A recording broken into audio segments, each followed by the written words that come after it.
Halo, Ustaz Heri.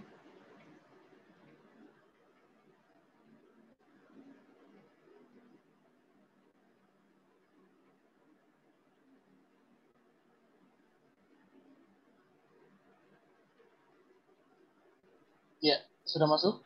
Baik. Ustaz Heri sudah kembali. Iya, maaf. Alhamdulillah. Mohon maaf atas Kita belum masuk ke... ya, baik. Saya undur diri.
Bentar, ini untuk share materi.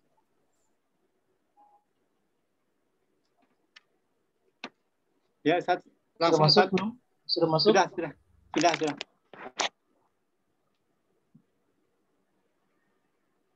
Materinya sudah dibuka Pak Sedih? Belum. Belum ya? Belum.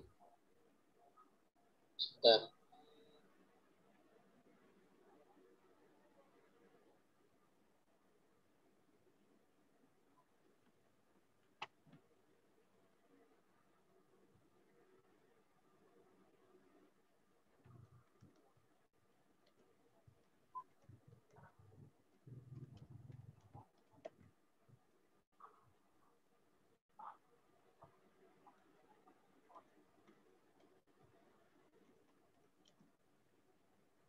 Sudah kelihatan tampilan Pak Sedih?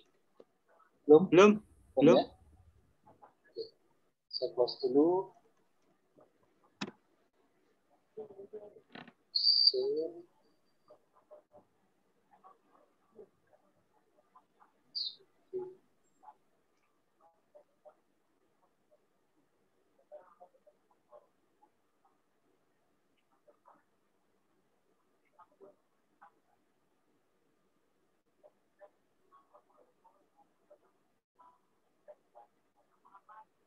Sebentar, teman-teman. Kita coba buka file dulu. Tadi sudah terbuka.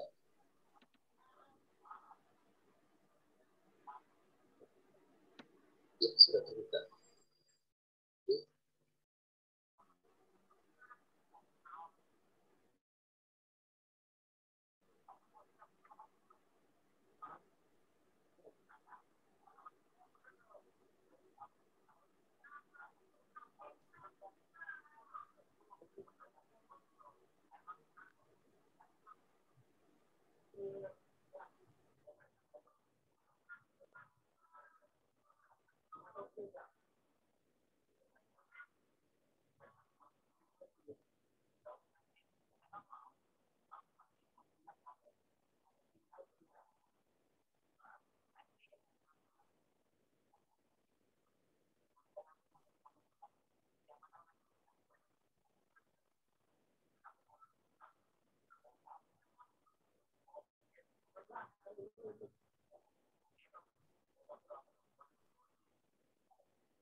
Sudah ngobrol sebentar lagi. Oke teman-teman, mungkin sedikit prolog bahwa insya Allah hari ini saya akan membawakan beberapa materi termasuk studi kasus fenomena klien-klien yang COVID yang saya diagnosa lewat lidah dan ternyata itu efektif sekali, dan juga studi kasus terkait dengan perubahan signifikan dalam hitungan 1 kali kedatangan itu sudah perubahan. Sudah terlihat, mohon maaf teman-teman sekalian. Tersedeli, tes atau yang lainnya sudah terlihat? Belum Ustaz. Ini di sini sudah terlihat. Coba cek. Sudah ya? Belum. Ini tampilannya tampilannya banyak, nggak satu. Oh banyak. Iya. Oke. Di sini udah. Coba cek lagi Pak.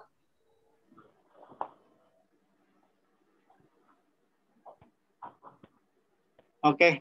Udah kelihatan ya? Sudah. Ya, bismillahirrahmanirrahim. Sahabat sekalian, rekan-rekan seperjuangan, seprofesi. Sekali lagi ini adalah sebuah sharing untuk kita semuanya. Mudah-mudahan teman-teman sekalian dimanapun berada bisa kembali sharing juga dengan saya. Kita akan berbagi sebuah materi diagnosis tang ataupun lidah yang ini sebenarnya menjadi sebuah akurasi tersendiri terkait dengan sebuah diagnosis. Kenapa? Karena memang wallahualam bishawab, Ustadz Abu Muhammad, saya angkatan pertama 3 tahun pelatihan klasik dan Tibun Nabawi, ternyata beliau sangat merekomendasikan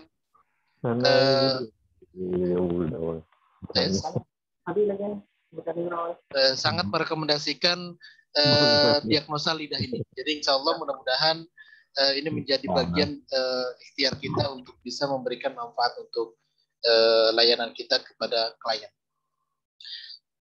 Bapak Ibu yang dirahmati Allah SWT, kita langsung ya. Ini perkenalan saja. Kita akan membahas poin-poin. Yang pertama adalah rumus diagnosis atau tang atau lidah, kemudian yang kedua adalah studi kasus, kemudian yang ketiga kita akan membahas prinsip dan sindrom. Jadi nanti saya akan coba, kenapa saya lebih fokus kepada studi kasus, kemudian rumus-rumus atau prinsipnya. Sebenarnya teman-teman sekalian, ini terlalu bisa dikatakan sesuatu yang insya Allah sangat sederhana sebenarnya dan sangat mudah untuk diaplikasikan. Jadi ini adalah untuk menguatkan tindakan terapi kita. Insya Allah mudah-mudahan sharing kali ini bisa lebih mudah dipahami.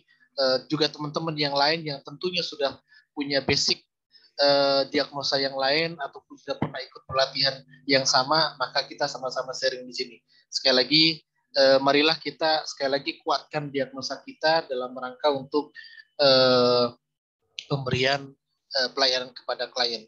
Dan sebagai gambaran sendiri bahwa ternyata di masa pandemi ini idealnya kita bisa tetap eksis dengan kondisi apapun, karena insya Allah saya alami itu dan ternyata kita juga bisa survive dengan catatan kita kuatkan diagnosa. Dan hari ini dengan masa pandemi seperti ini, saya memberikan sebuah gambaran kepada Bapak Ibu sekalian, teman-teman sekalian di sini. Ternyata rumusnya adalah diagnosa. Jadi kalau mereka itu membutuhkan konsultasi, mereka itu membutuhkan diagnosis, mereka itu membutuhkan konsultasi yang lebih dalam lagi berkaitan dengan keluhan apapun saat ini. Jadi berharap mudah-mudahan bisa lebih memberikan manfaat. Saya gelap ya. Gelap Ustaz Heri. Ya, sebentar.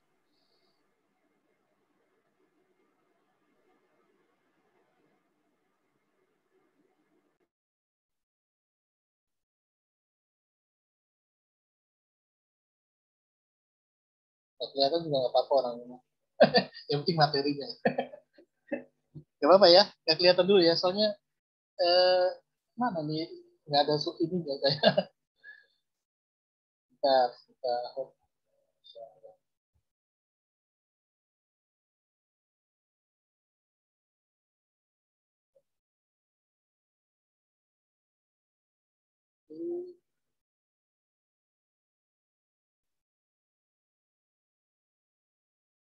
sebentar, maaf, iklan.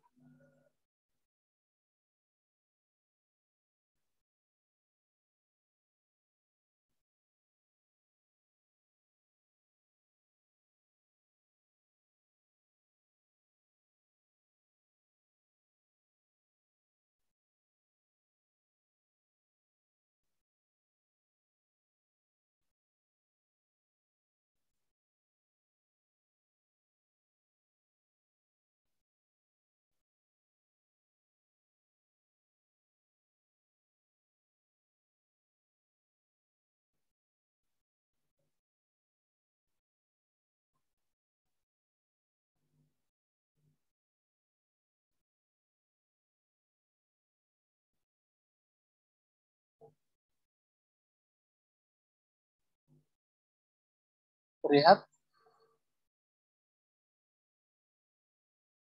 Bagus. Oke ya. Sudah terlihat Ustaz. Materi sudah terlihat juga ya? Sudah Ustaz.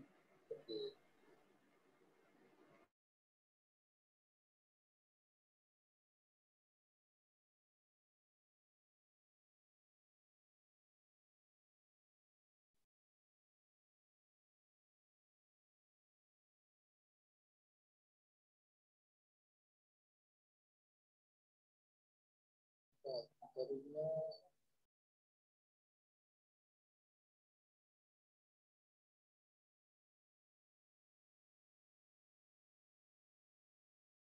sudah terlihat ya Pak? Pasal beli?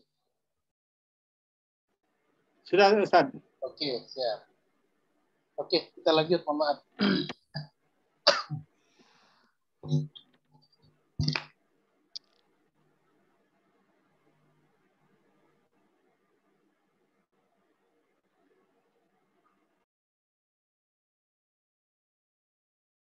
Oke, Bapak Ibu sekalian, teman-teman sekalian dimanapun berada, sekali lagi pembahasan untuk materi tentang ini adalah suatu hal yang sifatnya aplikatif. Jadi berharap teman-teman sekalian juga bisa nanti sama-sama untuk saling mengingatkan sama kita jika ada hal-hal yang mungkin perlu didiskusikan.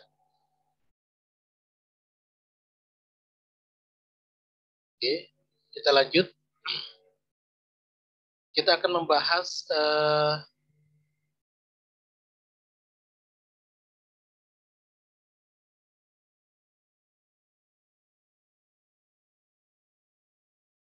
diagnosa tang.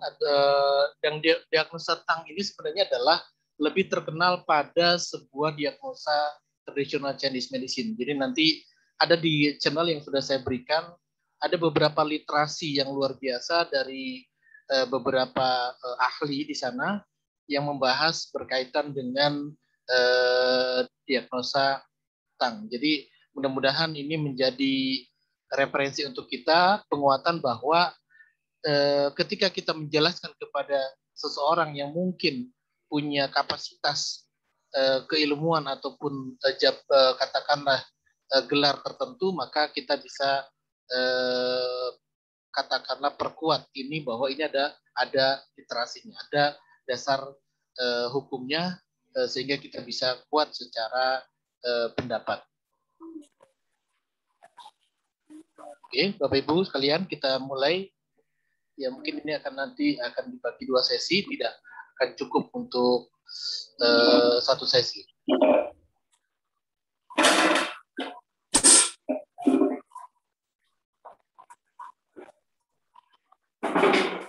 Sedikit sebelum kita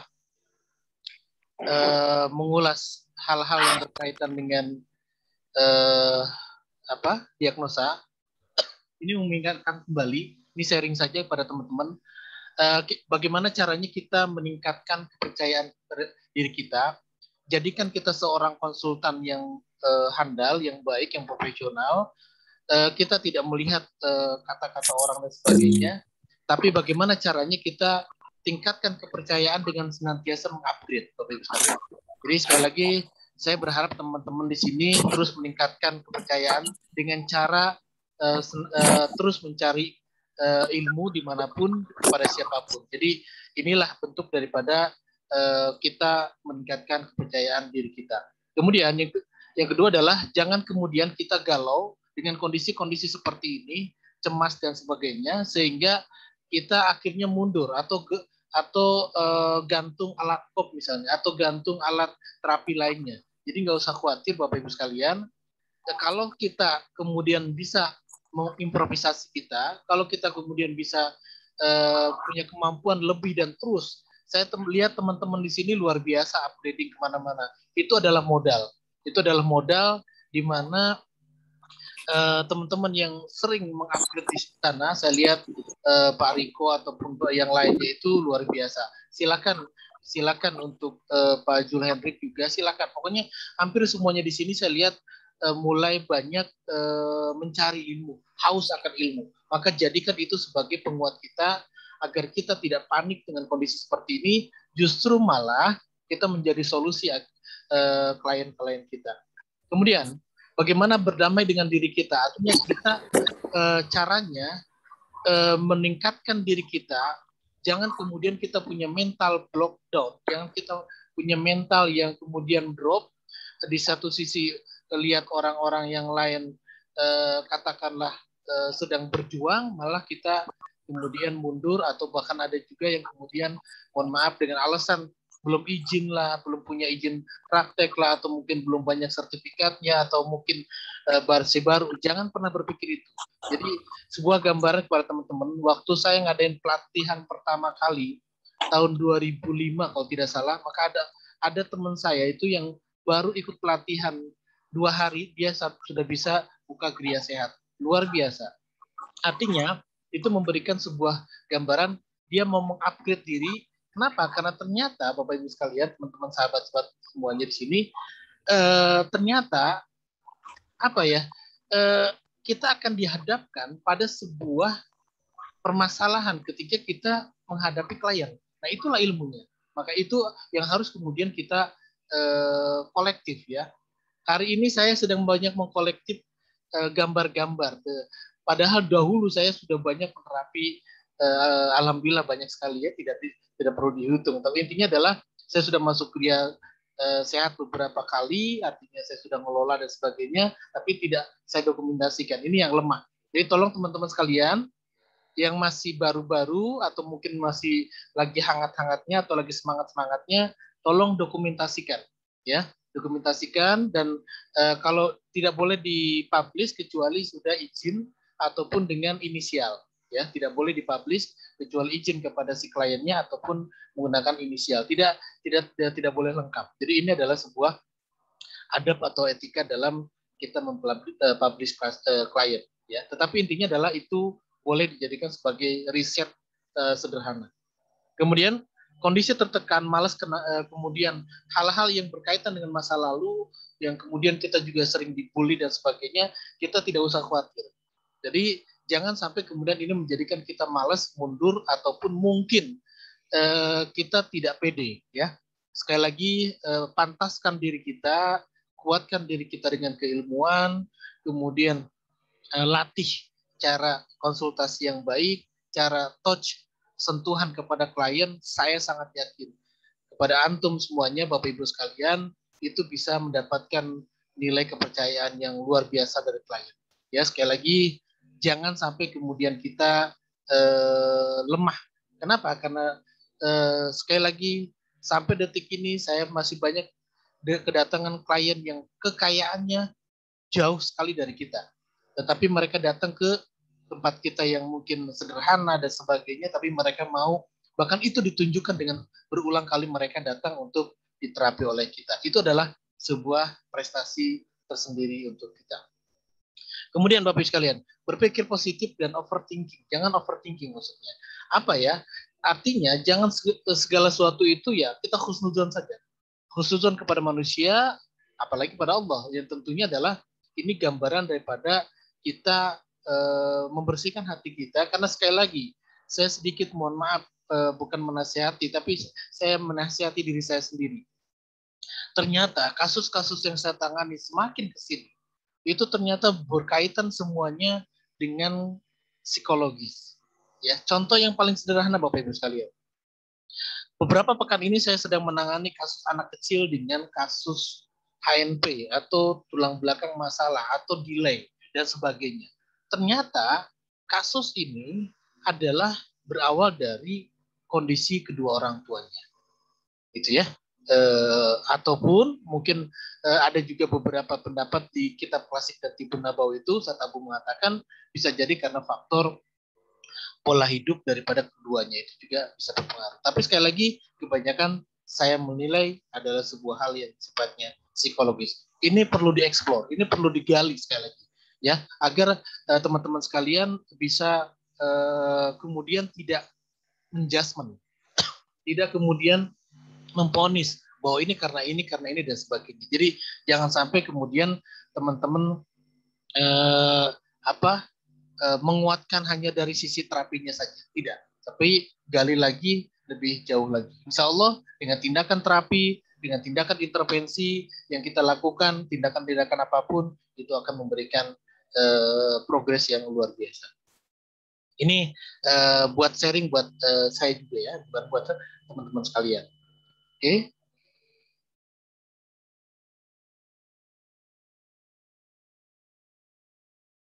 Oke. Sebelum ke sini bahwa kita poin pembahasan di sini adalah kita membahas rumus atau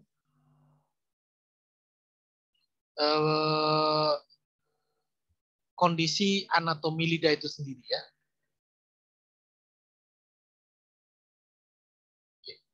Kondisi anatomi lidah bahwa sekali lagi kita tidak membahas apa yang digambar Bapak Ibu sekalian. Yang digambar itu sebenarnya adalah terjadinya bakteri di dalam lidah itu kita tidak bahas itu ya. Tidak dibahas masalah bakteri, tidak dibahas masalah katakanlah ini hal-hal yang berkaitan dengan medis. Sekali lagi ini gambaran daripada perbedaan daripada diagnosa lidah. Ya. Oke, Bapak Ibu sekalian, saya yakin semuanya sudah pernah lihat, saya yakin semuanya sudah pernah mungkin tahu dan sebagainya. Ini adalah sebuah kaidah rumus saja, tapi sekali lagi ini harus dihafal.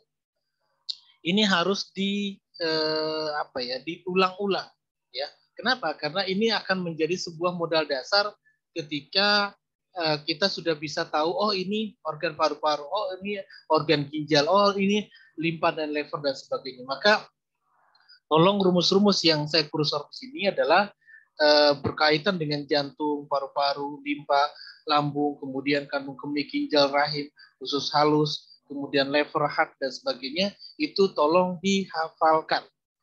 Kenapa? Karena ini sederhana dan ini juga lah menjadi dasar buat kita agar kita langsung peka terhadap sebuah organ yang muncul nanti tanda-tanda di lidah.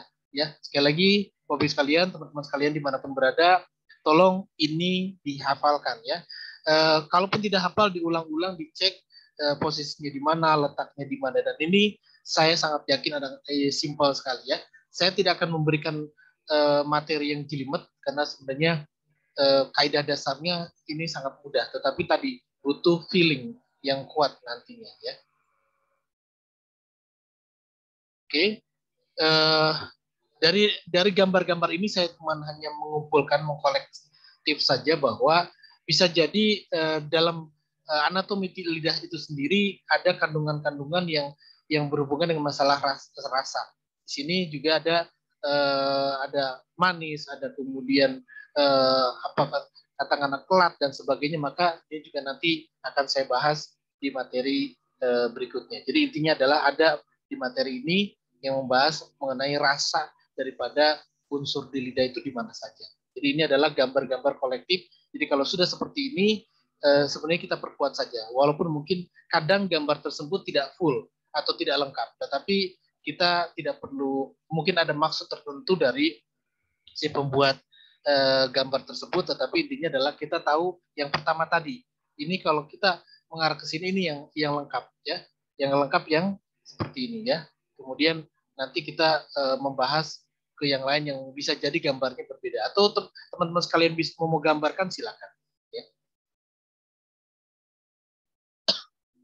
Ini juga sama. Jadi ini anatomi secara medis seperti ini ya, anatomi secara medis. Tapi kita sekali lagi tidak membahas masalah anatomi secara medis.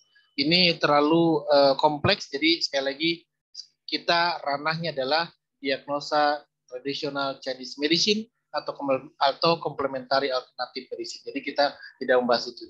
Kalaupun mau ya kita bahas yang ini ya, yang paling kiri ya.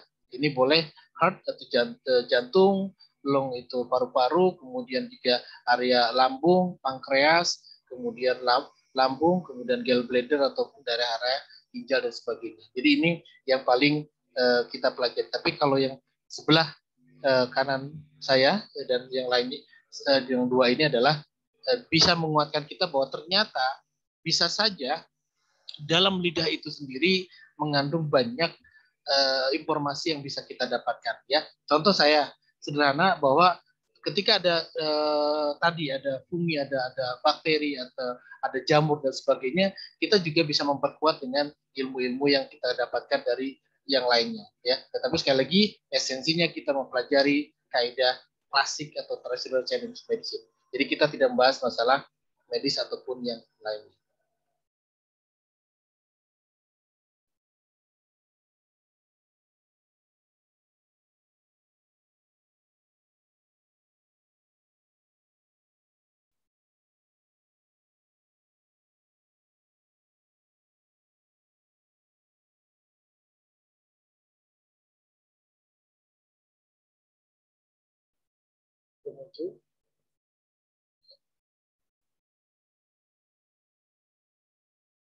Oke, kita akan bahas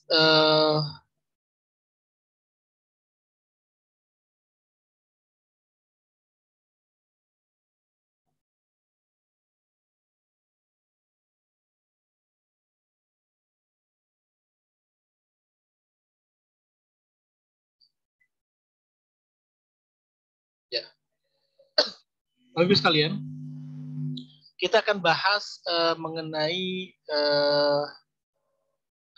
di sini tepatnya adalah saya akan bahas mengenai ciri-ciri daripada yang muncul di lidah berkaitan dengan coronavirus. Nah, ini sebenarnya sudah saya baca di awal, jurnal internasionalnya juga ada, Profesor Liu Liang, kalau tidak salah beliau menemukan di sana di Wuhan ciri-ciri, dan ini sudah dipublish dan ternyata luar biasa. Saya dapatkan di katakanlah jurnal beliau, kemudian penelitian beliau, dan harus diapakan ya, mereka lebih cenderung kepada akupunktur ya, sekali lagi kepada akupunktur. Ya boleh silakan, mau akupunktur, mau pijat, mau herbal, mau bekam silakan. Tetapi beliau pada saat itu menyampaikan tahapan-tahapan coronavirus ketika dia OTG seperti apa, ketika kemudian baru terpapar seperti apa, kemudian seterusnya sebagainya. Jadi ada tahapan titik-titik akupunktur yang beliau lakukan. Jadi sekali lagi saya juga melakukan itu, tetapi akupunktur sebagai pendamping, dan insya Allah saya juga praktekkan itu. Tetapi saya lebih utamanya adalah hijamah atau bekam, gitu ya. dan kedua adalah herbal.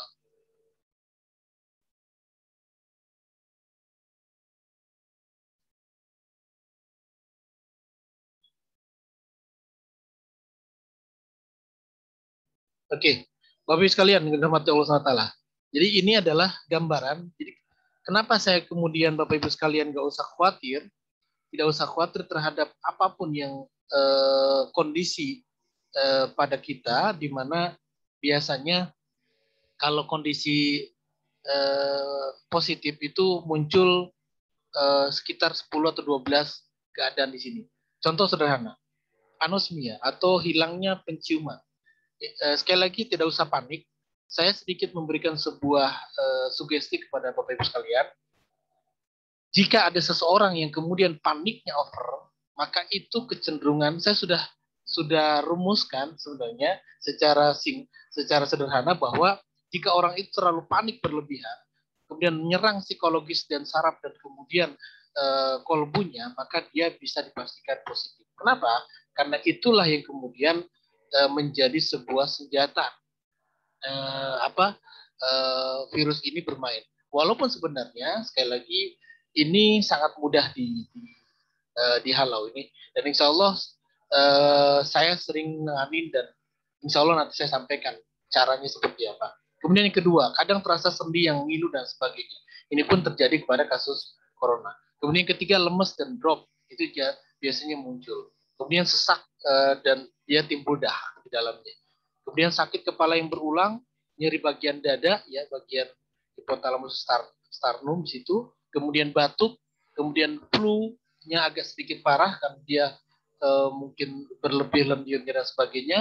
Kemudian muntah dan diare, serta kelelahan, mudah lupa dan juga sakit tenggorokan. Jadi Bapak sekalian, saya sedikit mensugesti kepada diri saya sendiri teman-teman bahwa keadaan 1 sampai 12 ini sebenarnya adalah kondisi di mana tidak terjadi positif corona pun bisa terjadi. Artinya gini, dia tidak positif corona, ini bisa muncul. Artinya jangan sampai kemudian dengan kondisi-kondisi seperti ini kemudian kita langsung menyimpulkan oh dia harus kita jauhi, oh dia harus kemudian kita terlalu selektif. Sampai ada teman saya, naudzubillah min dzalik sebenarnya, sampai dia tuh biasanya belanja ke beliau, padahal di situ ada istrinya, bukan yang kena suaminya, tapi dia sampai tidak belanja di tempatnya. Artinya apa? Ini yang berlebih dalam mensikapi kasus corona. Jadi artinya nggak usah khawatir bahwa kalau kita memproteksi diri mungkin, kalau kita prokes, ya insya Allah aman ya. Dan jangan sampai kemudian kita tadi membuli ataupun kemudian mengatakan ini aib, ya. Jangan sampai seperti itu ya. Sekali lagi, contoh yang paling sederhana, anosmia. Ini yang paling kadang-kadang orang itu, mohon maaf sekali lagi, parno ya. Parno kenapa? Karena anosmia ternyata dalam kaidah literatur medis itu munculnya itu adalah dalam rangka untuk kalau bahasanya untuk melatih imunitas. Jadi jangan sampai kemudian muncul seperti ini langsung menyimpulkan wah saya jangan-jangan corona dan sebagainya. Tolong sekali lagi hindari. Tolong sekali lagi edukasi kepada siapapun, jangan sampai kemudian poin-poin 1 sampai 12 ini menjadi sebuah tragedi yang kemudian menjadikan dia makin parah dan kemudian terkena psikologisnya. Itu yang mungkin poin di sini yang akan saya sampaikan berkaitan dengan kondisi COVID seperti ini. Dan kita tidak tahu sampai kapan. Kita tidak tahu sampai kapan ini akan berakhir. Tapi sekali lagi saya sangat yakin kalau teman-teman sekalian jago diagnosa, bagus dalam memberikan sebuah konsultasi dan pelayanan, insya Allah akan inden klien akan banyak. Sekali lagi ini bukan saya takabur naudzubillah, bukan saya juga kemudian ingin menyampaikan untuk semangat saja, untuk memotivasi teman-teman. Insya Allah klien-klien datang, tapi dengan catatan kita harus paham diagnosa, terutama diagnosa lidah ini, ya. Jadi ini poinnya. Jadi kita tidak membahas masalah masa corona dan sebagainya, tidak perlu ya.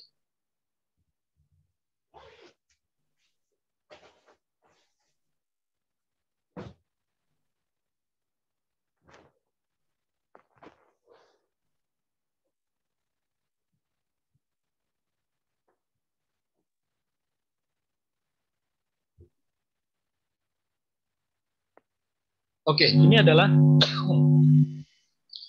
eh, ini adalah gambaran di mana lidah ini kemudian menjadi sebuah barometer untuk kita.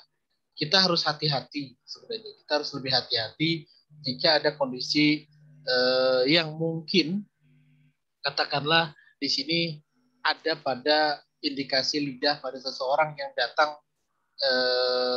terapi ke kita. Ya. Oke, seperti ini Bapak Ibu. Jadi tolong ini jika ada kondisi-kondisi seperti ini, saya berharap sekali lagi tolong jangan terutama yang ini ya yang bawah ini jangan pernah Bapak Ibu sekalian rapi. Tolong kenapa? Dalam kitab apa ya Ustaz Abu Muhammad menyampaikan ini ada di kitab klasik dan Tibun Nabawi menyampaikan ini adalah indikasi apa ya kalau bahasa sakratul maut ya harus hati-hati.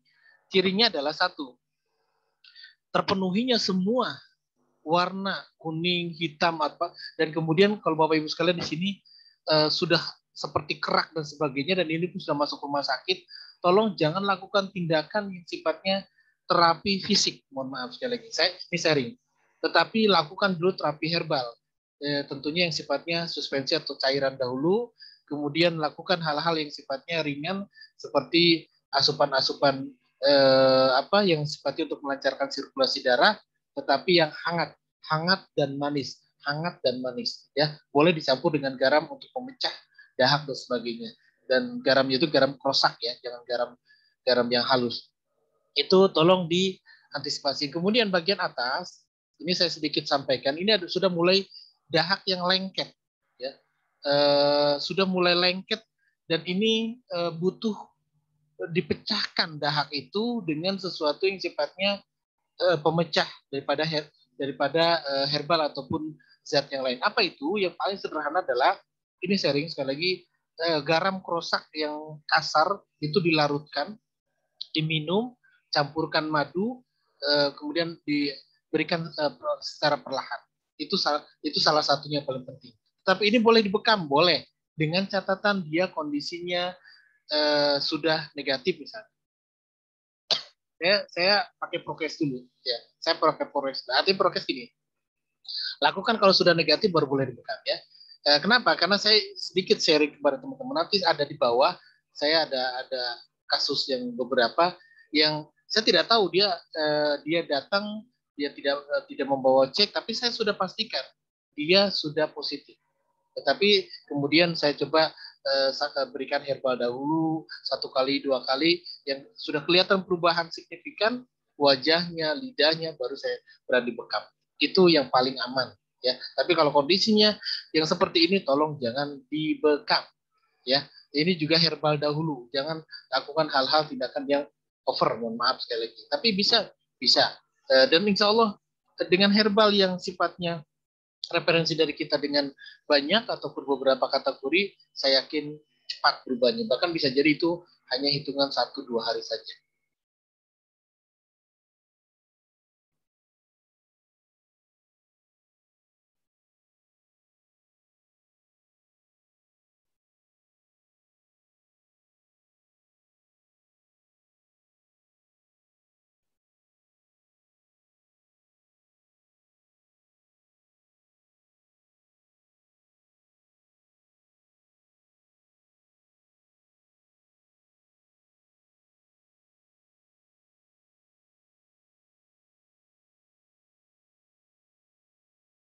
Oke. Indikasi dan ciri-cirinya. Yang pertama, ini juga muncul jika warna di layar ini sudah mulai berwarna putih hampir seluruh bagian daripada batang lidah. Ya, hanya pinggir-pinggirnya saja. Jadi hati-hati sekali. Harus kondisi seperti ini sudah dimasukkan ke jurnal oleh Profesor Liu Liang. Ini dihindari, tetapi kalau bisa diberikan herbal dahulu. Tetapi jika memang dia sudah ternyata kok dia cek negatif, ya tidak masalah. Silakan dibekam dengan catatan tolong diberikan stimulasi hangat dulu pakai TDP kah, infrared kah, sebat rotan kah, minyak yang hangat kah, diurut dan sebagainya ya, itu silakan. Tapi sekali lagi jangan terlalu banyak pekannya, cukup di titik-titik yang sifatnya untuk men-trigger, untuk menghangatkan dan melancarkan sirkulasi darah, terutama kalau di terapi ya jantung, paru-paru, kalau dibekam pakai kahil, tadi jantung, paru-paru juga, limpa, lever dan sebagainya. Jadi jangan terlalu banyak titik-titik yang simptom yang lainnya dahulu. Ini gambaran sederhananya. Kedua adalah seperti ini. Kalau kondisi seperti ini sebenarnya teman-teman sekalian, ini overheating panas yang berlebih. Dia akan menguras energi, esensinya akan terkuras.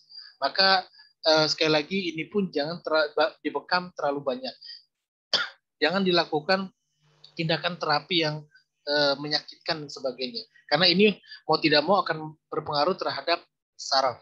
Ya, sekali lagi yang dibutuhkan dalam kondisi lidah seperti ini adalah nutrisi yang manis, yang kemudian yang dingin alami, manis, dingin alami dan melancarkan sirkulasi darah. Itu yang harus awal dilakukan. Awal ini sudah masuk rumah sakit ya. Jadi sebenarnya Bapak teman-teman sekalian, ketika klien sudah masuk rumah sakit, maka bisakah diterapi? Bisa dengan cara herbal misalnya. Atau paling saya sering lakukan adalah ruqyah. Tapi kalau misal ternyata bisa dilakukan dengan akupunktur, ya mungkin silakan, ataupun breast needle. Tapi sekali lagi itu masuk aturan rumah sakit atau tidak. Tapi intinya adalah hindari terapi fisik. Kasih herbal saja. Kita sudah bisa tahu nanti, oh ini harus diapakan, lidah seperti ini harus diapakan. Itu yang paling penting. Ya, herbalnya apa yang tepat, itu yang luar biasa. Jadi sekali lagi, kembali lagi saya ingin sharing dengan teman-teman bagaimana caranya tepat, efektif, dan kemudian cepat dalam memberikan solusi kepada klien.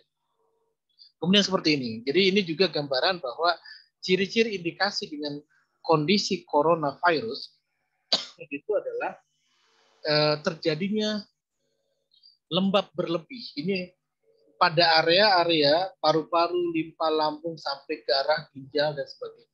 Ini sudah bisa dikatakan tertutup oleh dahak, tertutup oleh lembab, dan tertutup oleh yang sifatnya mendinginkan. Dan ini harus dibuka sumbatan dengan sesuatu yang sifatnya hangat, manis, dan pahit. Jadi, tetapi lebih dominannya adalah yang hangat dan manis, lebih dominannya. Kenapa? Karena sekali lagi kalau kondisi seperti ini teman-teman sekalian dikasih herbal yang sifatnya dingin, saga, pegagan, daun dewa walaupun sifatnya melancarkan sirkulasi darah, itu kurang tepat. Kenapa? Karena kondisi si klien dengan kondisi diagnosis seperti ini adalah kondisi over lembabnya, kelebihan lembab, bahkan kalau bahasa akupunkturnya adalah ekses ya, ini sudah berlebih.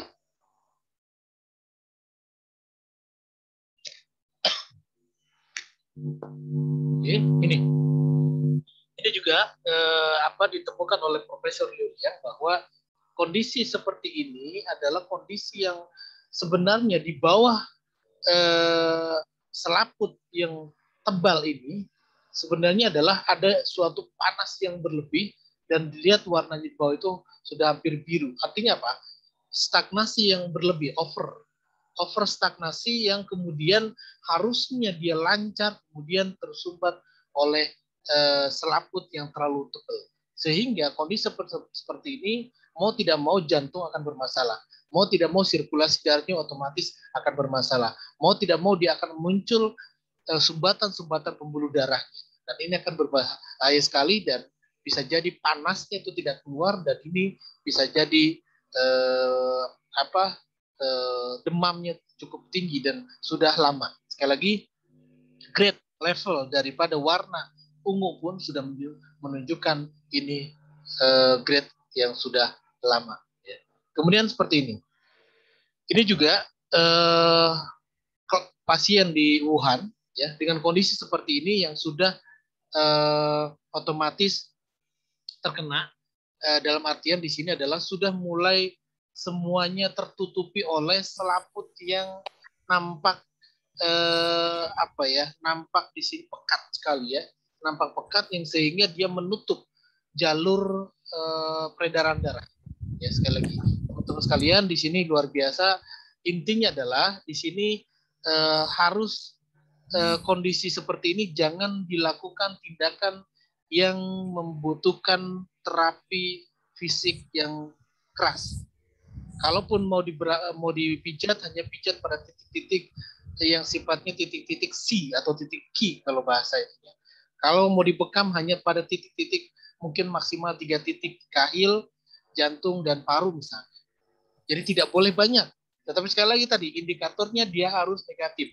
Kecuali Bapak Ibu sekalian, teman-teman nekat, ya nekat kayak saya. Gitu ya. Ya, jadi intinya adalah nekatnya itu kita memproteksi diri gitu ya.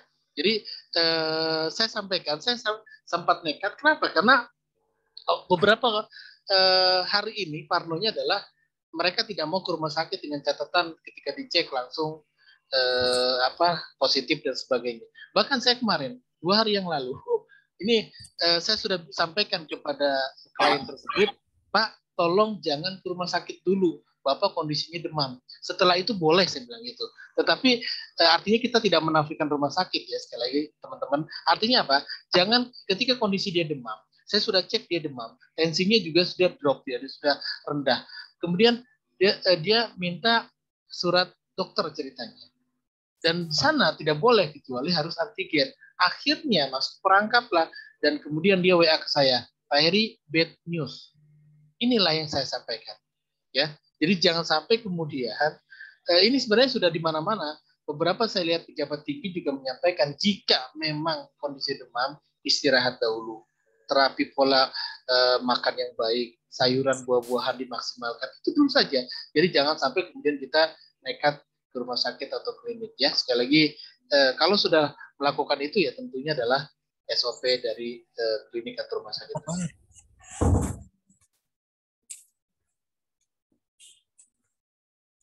Oke, terakhir yang ketiga nih.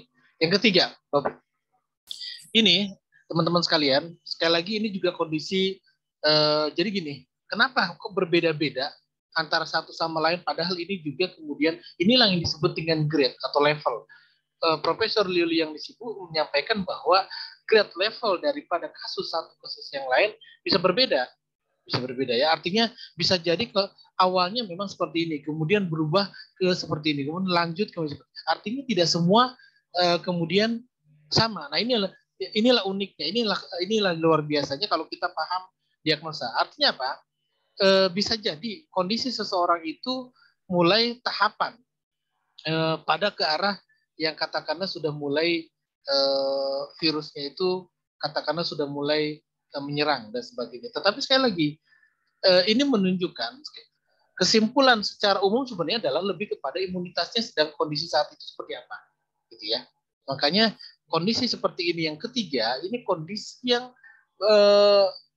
panas yang awal yang sebenarnya ini bisa diantisipasi, tapi karena dia sudah banyak kotorannya, dia sudah banyak apa istilahnya racun toksin yang ada di sininya di dalamnya sehingga ini juga menjadikan sebuah gambaran jika di PCR atau antigen dan sebagainya maka ini sudah bisa dipastikan menurut prinsip diagnosa lidah ini positif gitu ya. Tapi itu sekali lagi itu adalah screening awal. Itu screening awal. Tetapi sekali lagi tolong kondisi-kondisi panas seperti ini jangan hindari dahulu, istirahat dahulu, berikan nutrisi. Dan nutrisi yang sesungguhnya sebenarnya adalah prinsip dasarnya adalah sayuran dan buah-buahan. Itu prinsip dasarnya. Ya, atau kalau bahasa kitab klasik dan Tibun Nabawi alkimia, pola makan, pola hidup itu adalah yang utama. Jadi dari mana ya? Kembali lagi ke herbal. Itu yang paling utama.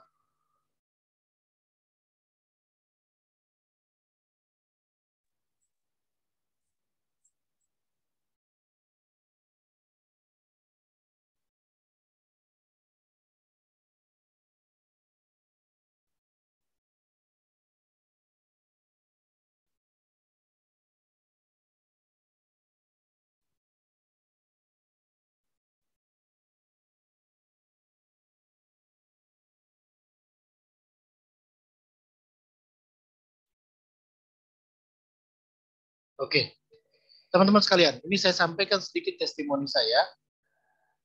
bahwa kondisi teman ini adalah di mana dia sudah divonis harus karantina dan sebagainya, tetapi dia mempunyai riwayat autoimun, komorbidnya adalah autoimun. Dan kemudian komorbid autoimun cukup memperparah kondisi orang yang positif corona, pastinya itu, apalagi dengan kondisi-kondisi yang luar biasa. Beliau 3 bulan tidak bisa masuk kerja, bahkan 4 bulan cuti dari perusahaannya, dan alhamdulillah beliau masih bisa dispensasi dapat gaji, walaupun mungkin masih dapat gaji lah. Intinya adalah di sini beliau saya coba untuk bismillah memberanikan diri untuk terapi beliau dengan saya bawa oximeter gitu ya. Kemudian awalnya adalah 95, kemudian selanjutnya ketika setelah pasca bekam dalam hitungan berapa menit itu sudah berubah menjadi 98, 99 dan seterusnya. Jadi sudah mulai bagus. Ini berkaitan dengan napas dan sebagainya. Dan titik yang paling saya utamakan karena dia kondisinya drop dan kemudian butuh percepatan saat itu, karena kalau tidak dia harus masuk rumah sakit dan sebagainya, maka saya bekam di titik sternum, di titik tulang bagian tengah, kemudian bagian lung ataupun bagian paru-paru kanan kiri, kemudian bagian dada juga sama, organnya jantung dan paru-paru. Cukup 5 titik saja di sini. Ya, ini luar biasa, alhamdulillah sekarang dia sehat walafiat, dia sudah bisa bekerja kembali normal dan sebagainya. Dan awalnya lidahnya seperti ini Bang. Ya, agak sedikit kecil, agak sedikit tertutupi. Tapi ini sudah digambarkan bahwa dia kondisinya untuk jalan saja tidak bisa. Untuk ke depan saja dia harus dipapa dan sebagainya. Ini luar biasa aja. Alhamdulillah sekali lagi dengan kondisi-kondisi yang kemudian kita terapi, kita berikan, kebetulan dia juga herbalnya banyak, konsumsinya rutin, dan biarlah dia sembuh daripada coronavirus ataupun positif COVID-nya, dan alhamdulillah secara autoimun berangsur-angsur luar biasa pulih-pulih, dan hari ini informasinya ya alhamdulillah tidak ada lagi kabar bahwa beliau sakit dan sebagainya. Intinya adalah kita membantu klien agar kita bisa lebih memberikan manfaat buat dirinya. Maaf Ustaz, saya jeda sebentar. Waktunya kurang dari 5 menit. Oh gitu? Iya. Kita sampai jam 9:30 ya? Iya. Jadi boleh pertanyaan? Boleh pertanyaan. Jadi boleh satu pertanyaan. Pertanyaan. Pokoknya setengah jam boleh, silakan sih. Kita sharing. Takutnya enggak. Ini udah 9:30 sekarang. Oh 9:30 ya? Berarti saya salah ini. Itu sebentar. Iya. Lihat jam saya. Coba cek jam. Jam 1. Oke. Jam berapa sekarang? Jam 21:05. Maaf. Oh 21:05 makanya. Jadi ya. Mau dilanjut 10-15 menit lagi, setelah itu 2 pertanyaan. Oke, saya lanjut dulu ya. Baik. Oke, terima kasih Ustaz. Ini banyak studi kasus, makanya saya lebih suka ini contoh yang kedua.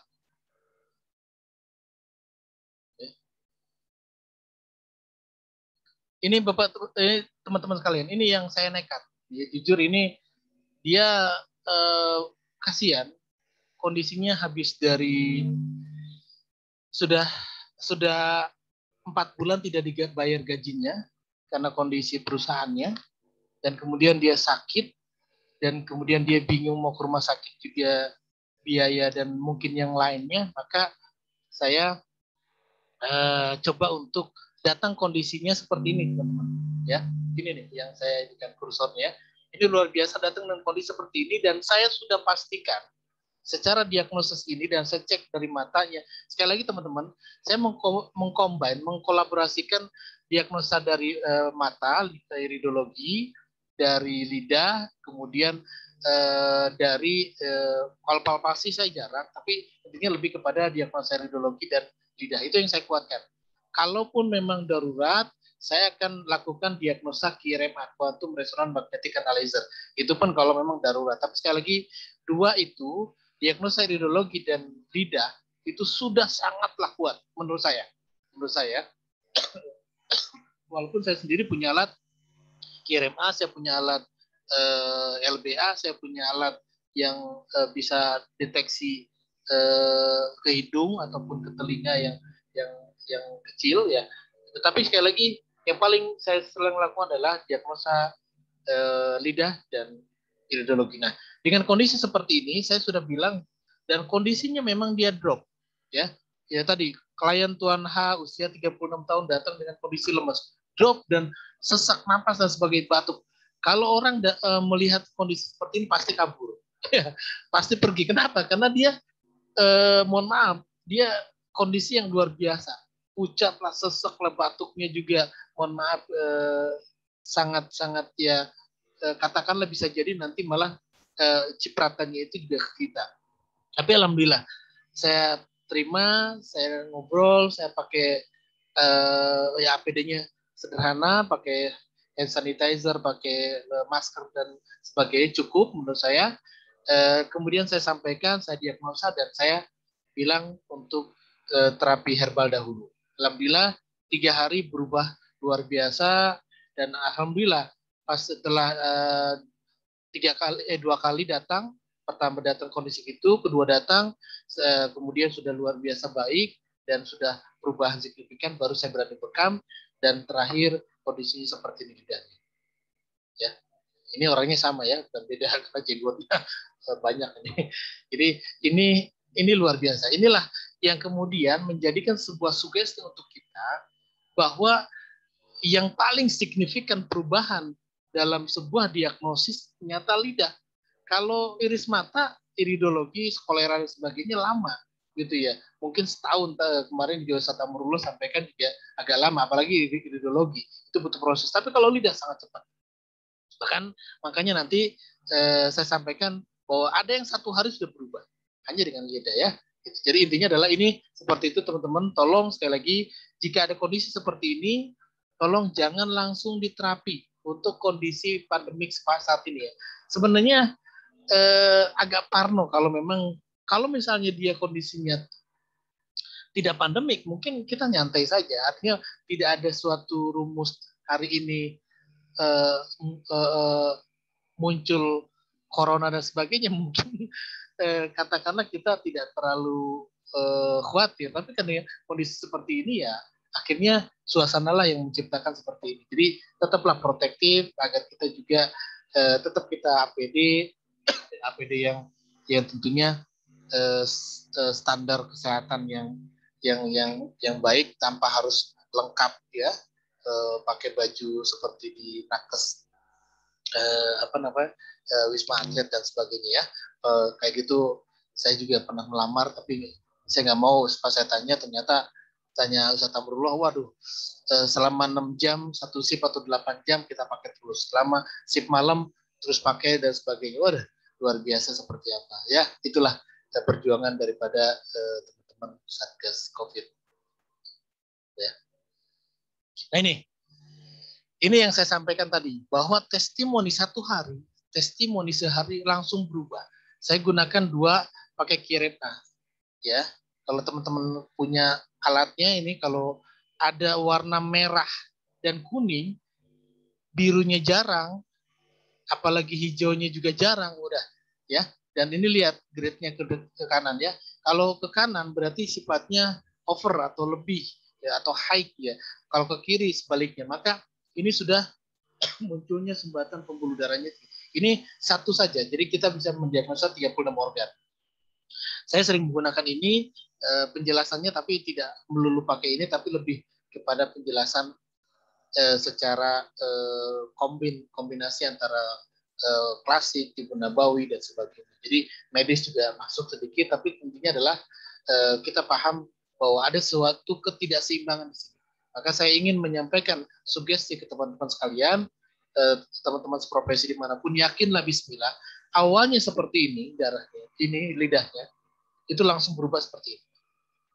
Ini tidak ada jeda. Jadi saya tuh 22 Agustus. Sebenarnya ini saya kolektif itu baru-baru ini saja.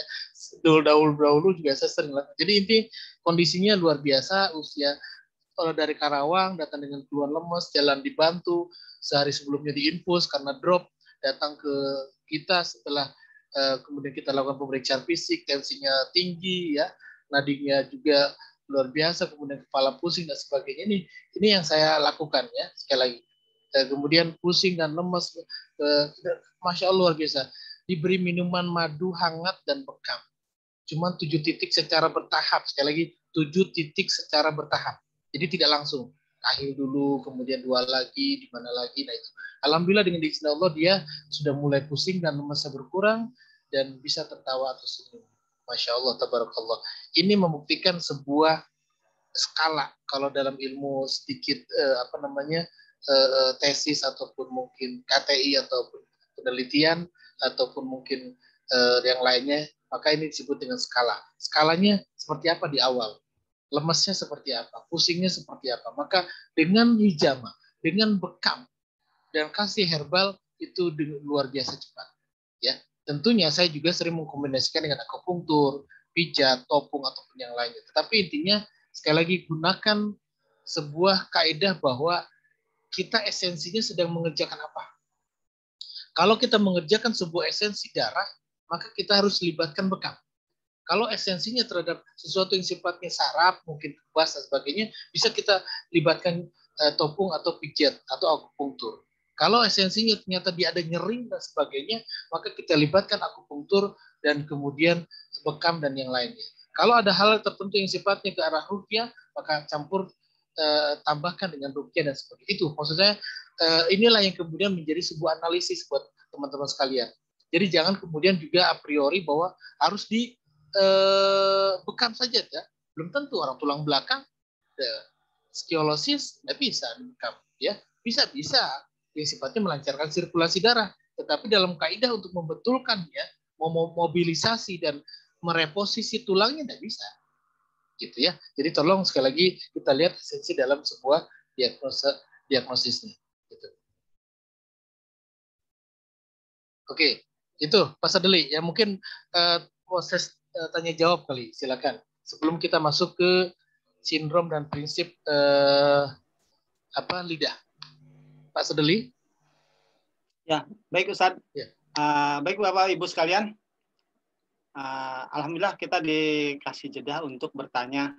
Semoga pertanyaannya maksimal. Yang pertama pertanyaannya dari bapak-bapak dulu, atau dari bapak-bapak dulu, 1 orang saja. Pertanyaannya lengkap, padat, singkat, biar yang lain bisa itu.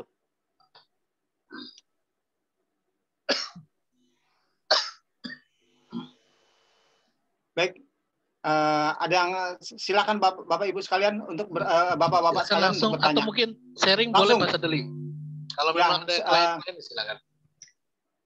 Ada mau sharing silakan.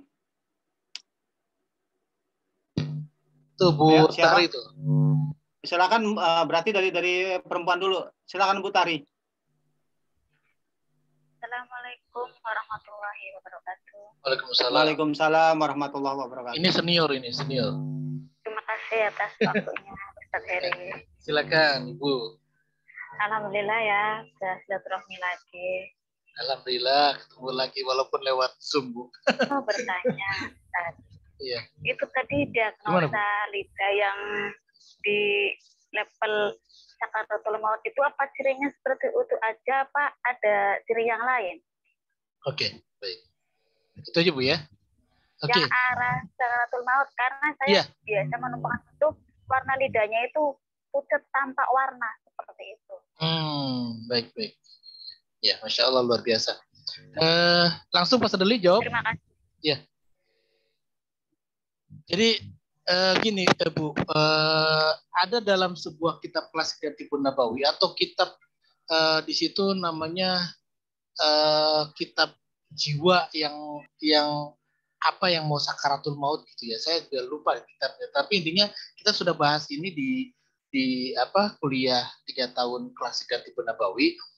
Ciri-ciri yang nampak pada kondisi sakaratul maut atau kondisi yang mau wassalam terkumpulnya seluruh warna.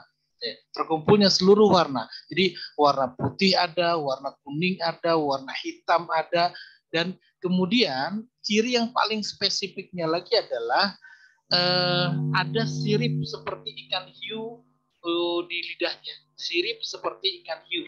Jadi itu sudah kayak kerak, tapi sudah agak tebal maksudnya ya. Itu intinya adalah kondisi seperti itu menunjukkan ada sebuah proses matinya beberapa jaringan. Kalau bahasa medis saya gitu ya, ada beberapa matinya jaringan yang kemudian itu sensitif sekali jika dilakukan terapi. Jadi kalau saya kolaborasikan ketika saya kuliah, ini ada beberapa jaringan yang kemudian dia stuck ataupun tersumbat, yang kemudian itu bisa menjadikan sistemik organnya itu jadi nanti bermasalah. Jadi makanya tadi ciri-cirinya adalah terkumpulnya semuanya, baik itu putih, putihnya tebal, kemudian yang kuningnya juga tebal, warna hitamnya mendominasi, dan yang terpenting lagi adalah ada seperti sirip ikan hiu. Nah, itu bisa terlihat secara jelas ketika kita lihat pakai handphone kita atau pakai pen light kita dari atas. Itu cukup terlihat luar biasa. Sekali lagi, itu pengalaman dari saya juga, saya sudah pernah beberapa kali ketemu, dan ini sebagai sharing saja bahwa ketika seperti itu saya datang, saya sebenarnya juga pernah dianggap sebagai apa ya istilahnya, terapis pasien terminal kali ya, pasien yang mau sakaratul maut. Jadi kalau mau meninggal mungkin saya membantukan talkinnya, atau mungkin kalau ruhnya agak susah keluar gitu ya. Jadi saya kadang-kadang sering dipanggil seperti itu. Tetapi ketika saya lihat lidahnya seperti itu, Bu Tari, itu langsung saya minta kepada saudara saya yang lainnya. Waktu itu kejadiannya suaminya yang seperti itu, kemudian istrinya katakanlah dia dipangku kepalanya, ditalkinkan. Jadi istrinya mentalkinkan, yang lainnya itu jadi jangan pada nangis, boleh ngaji silakan. Kemudian saya sarankan mereka untuk, ini solusinya, cari minyak hangat, oleskan pada titik-titik C, terutama pada telapak tangan, telapak kaki, kemudian pusar, kemudian belakang juga simetris, kemudian umumugis, kasih yang sifatnya hangat. Kemudian kasih di lidahnya secara perlahan katakanlah cairan ataupun mungkin rebusan dari garam krosak ataupun garam bukit dan sebagainya, teteskan perlahan-perlahan di lidahnya. Itu yang saya lakukan. Beberapa qadarullah meninggal. Beberapa qadarullah alhamdulillah sembuh kembali. Jadi ada beberapa yang ya memang sulit, nggak bisa. Tapi tadi kalau kita lakukan bekam, akupunktur, nanti kita kena pidana atau pidata, ya nggak tahu saya, seperti itu. Itu Bu Tari. Jadi intinya adalah terpenuhinya itu. Tapi kalau misalnya tapi kan lihat lagi kondisi fisiknya seperti apa. Kalau kondisi fisiknya masih kuat, sehat, lidahnya seperti itu ya, itu bisa dilakukan terapi. Tapi biasanya itu dibarengi dengan kondisi yang memang sudah payah, gitu. Wallahu a'lam bishawab. Itu Pak Sadeli.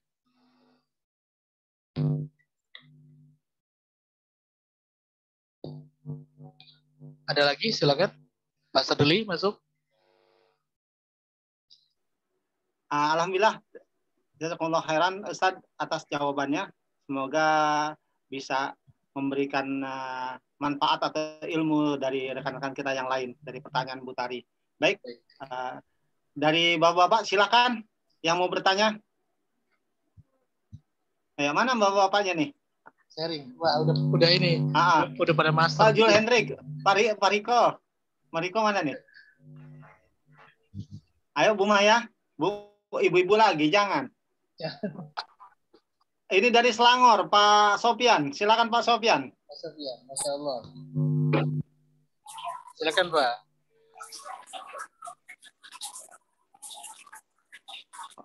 Sinyal kurang bagus rupanya. Boleh di chat lah, di kolom chat itu. Assalamualaikum, Ustadz. Iya. Ya, dengan Ibu siapa tadi? Bu Juju. Halo, dengan Bu Heti. Iya. Bu Heti. Silakan Bu. Silakan Bu Heti. Izin ber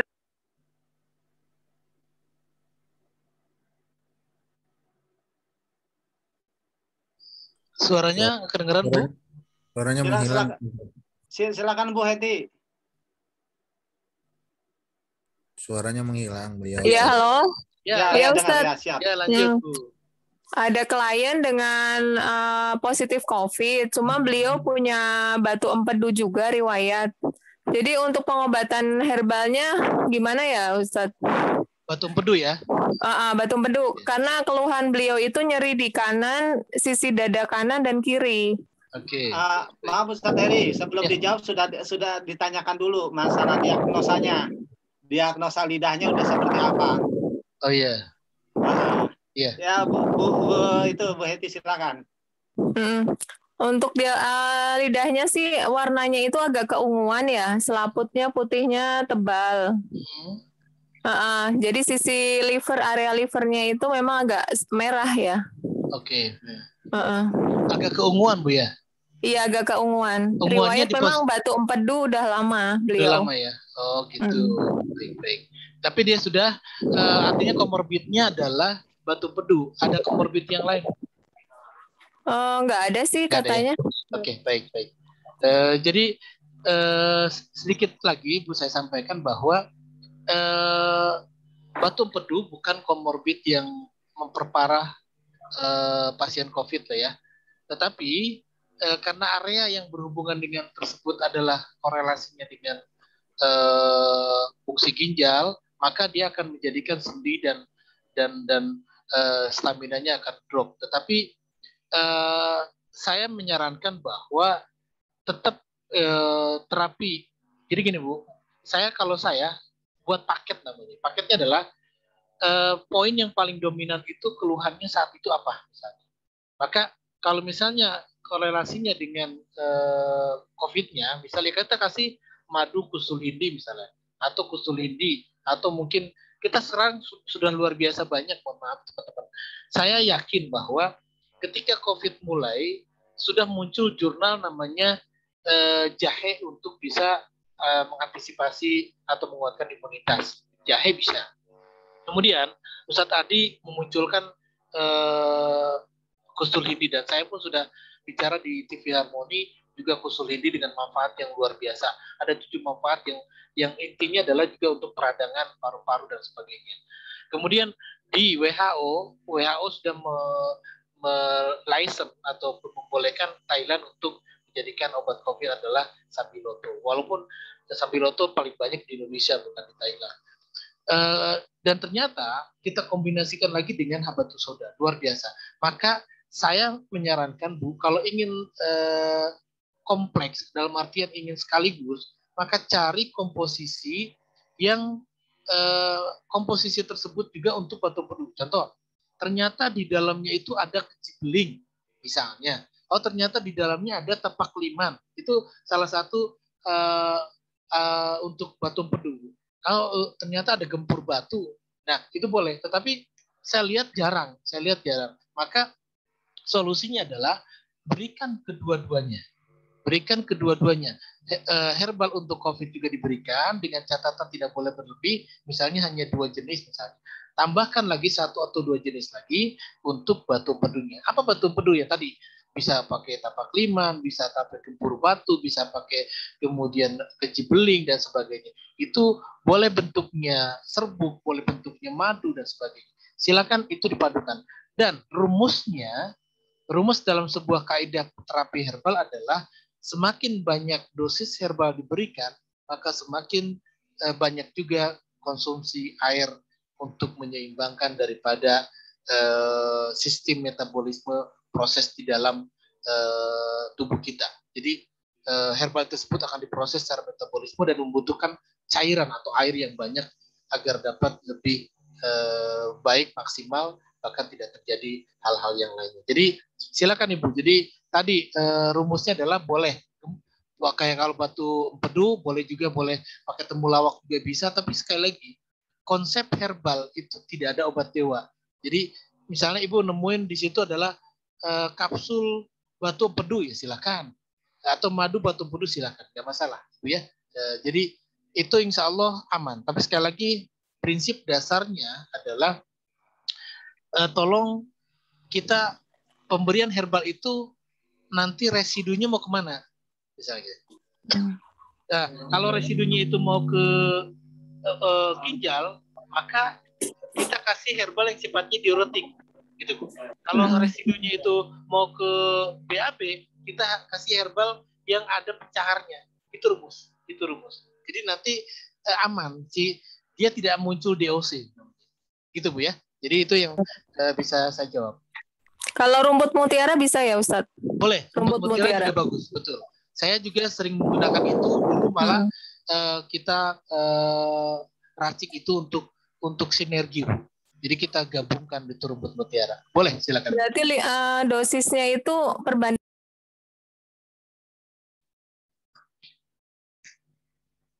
Mana Bu? Suaranya hilang? Untuk peracikan herbalnya itu 50% untuk yang COVID, 50% untuk yang batu empedu. Boleh, betul. Seperti itu. Dengan catatan tadi, tetap komposisi minum. Tapi kalau memang ternyata Ibu bisa meracik, ya tadi ya campurkan saja dalam satu. Yang intinya adalah campurkan dengan madu dan habatus soda dan sebagainya. Gitu. Boleh. Silakan. Ya, yang lainnya? Ya, baik Ustaz. Waktu tinggal 3 menit lagi. Oke, baik. Saya rasa malam ini kita cukupkan sekian dulu. Insya Allah kita lanjutkan di besok. Mungkin penjelasannya lebih kompleks atau banyak sharing atau bertanya. Insya Allah besok 7:30 kita mulai. Ya Ustaz ya? Baik Bapak Ibu sekalian. Malam ini kita cukupkan sekian dulu.